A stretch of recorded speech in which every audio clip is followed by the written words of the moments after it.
முகமூடி ஹிஜாப் அணிந்து தப்பியோடிய சைக்கோ தம்பதி யாழ்ப்பாணத்தில் கைது.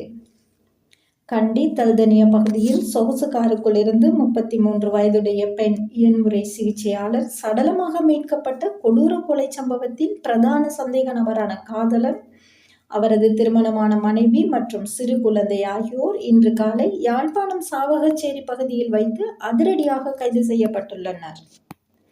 நேற்று இரவு வெள்ளவத்தையிலிருந்து யாழ்ப்பாணம் நோக்கி சென்று கொண்டிருந்த சொகுசு தனியார் பேருந்து ஒன்றை யாழ்ப்பாண பிரதேச குற்றப்புலனாய்வு பணியகம் மற்றும் வளர்ன மத்திய ஊழல் ஒழிப்பு பிரிவின் அதிகாரிகள் மறித்து அதிரடி சோதனையில் ஈடுபட்டனர்.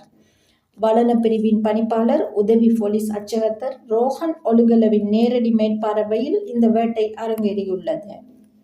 கைது செய்யப்பட்டிருப்பவர்கள் தங்களை யாரென்று அடையாளம் காணக்கூடாது என்பதற்காக போட்ட வேடம் போலீசாரையே வியப்பில் ஆழ்த்தியுள்ளது. கண்ணூருவ பகுதியைச் சேர்ந்த மென்பொருள் பொறியாளர் பிரதான சந்தேக நபர் முகமூடி அணிந்திருந்தார். அவனது மோசடிக்கு துணையாக இருந்த மனைவி யாரும் அடையாளம் காண முடியாதவாறு ஹிஜாப் அணிந்து முஸ்லிம் பெண் போல் வேடமிட்டிருந்தார். கடல் வழியாக தப்பவிருந்த பயங்கர திட்டம்.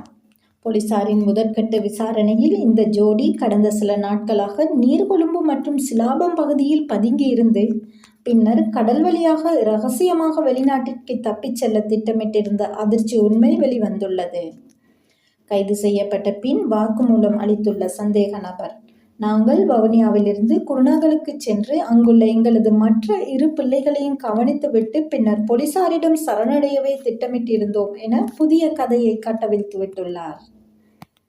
நாடு முழுவதும் பெண்களை திருமணம் செய்வதாக கூறி கோடிக்கணக்கில் நிதி மோசடி செய்த இந்த நவீன மன்மதன் இறுதியாக தனது காதலியை கொன்று சடலத்துடன் காரில் உலா வந்துள்ளான். இவனுக்கு அவனது பெற்றோர் மற்றும் சொந்த அண்ணனே சாபமிட்டிருந்த நிலையில் தற்போது இந்த மோசடி தம்பதி சட்டத்தின் பிடியில் சிக்கியுள்ளனர். கைது செய்யப்பட்டுள்ள சந்தேக நபர்கள் மேலதிக விசாரணைகளுக்காக நுவரெலியா போலீசாரிடம் ஒப்படைக்கப்பட உள்ளனர்.